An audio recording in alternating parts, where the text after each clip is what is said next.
Welcome to the ATL, All Things Life. It's pumpkin season, y'all. It's fall, y'all, and we're about to get into this 3 recipe using only 1 can of pumpkin. That's right, 1 can of pumpkin.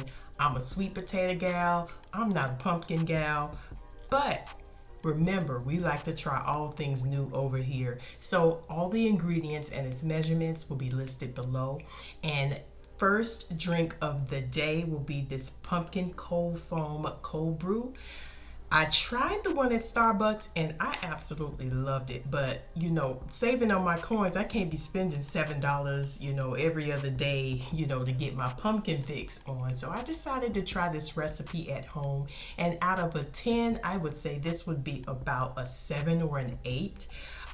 It was actually so very easy to make, and I would say the difference between sweet potato and pumpkin is not as sweet as sweet potato.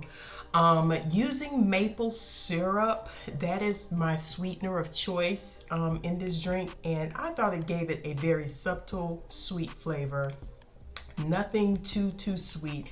Again, I love sweets and I do like some sweet drinks here and there. But again, pumpkin is very subtle, and adding maple syrup made it very mild. So if you're into that type of thing, this would be the drink for you.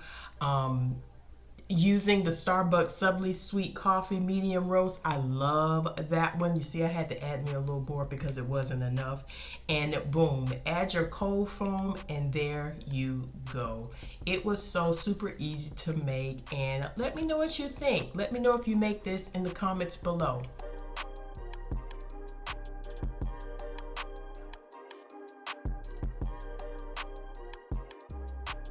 Our next drink of choice will be a pumpkin chai latte. This will be my absolute first time trying this out, and out of a 10, I would give this drink about a 7 or an 8 as well.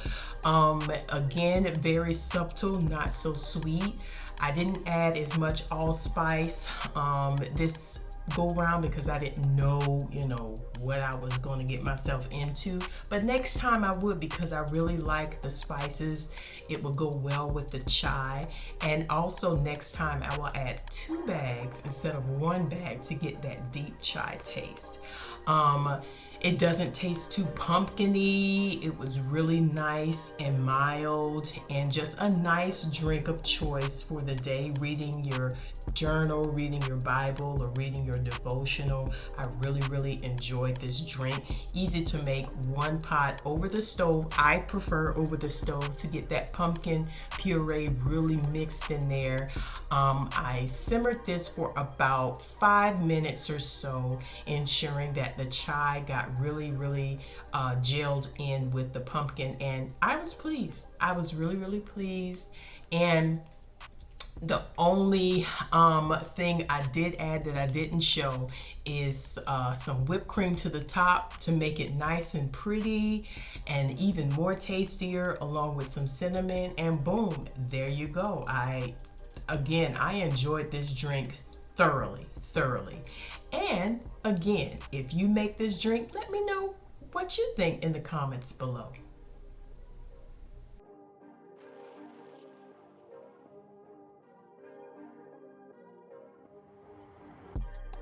All right, this is the third and final recipe. You know that I love baking. This is the whole wheat pumpkin loaf. It serves 6 slices, so it's only me eating this. And I wanted to try this out because I still had pumpkin left. And do you know, even after this third recipe, I still had like a half a can of pumpkin puree left over.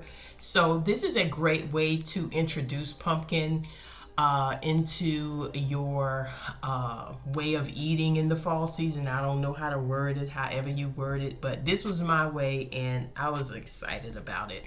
So if you're a baker at heart, you know to mix all of your dry ingredients, sift them so there'll be no clumps, and then melt your coconut oil. That coconut oil is really a substitute for butter, and you mix in all of your wet ingredients after your dry ingredients. It's a 1 pot one bowl recipe, so super easy to make, and out of a 10 I would give this recipe rating about a 7. Again, it's not as sweet as usually my loaves are. When I make a banana nut loaf or a blueberry loaf, it's very sweet, but this one is not so sweet, which I'm okay with, And I adapted this recipe from 100 Days of Real Food, so the link will be below as well. But I love the one bowl, I love the easy cleanup, and if I would make this again, yes, I would. So you just fold in that pumpkin, and then you're going to grease a loaf pan or a muffin pan, whatever floats your boat, whatever you have at home. I oiled mine with coconut oil, and voila, that was it. Again, if you try this recipe, let me know in the comments below. If you have a recipe that you would like to suggest, let me know in the comments below as well. I want to thank you guys again, always, for tuning in to the All Things Life channel. The ATL is fall, y'all, and we trying to get into something new. I always like to try something new, and this is one of those days. So it was so super easy to bake. After baking for about 35 minutes, I went on ahead and cut my slices. This made 6 slices, and I was thoroughly pleased. So I hope you guys enjoyed this video. It came out nice and moist, and thank you for tuning in. I hope to see you in the next video. Love you guys.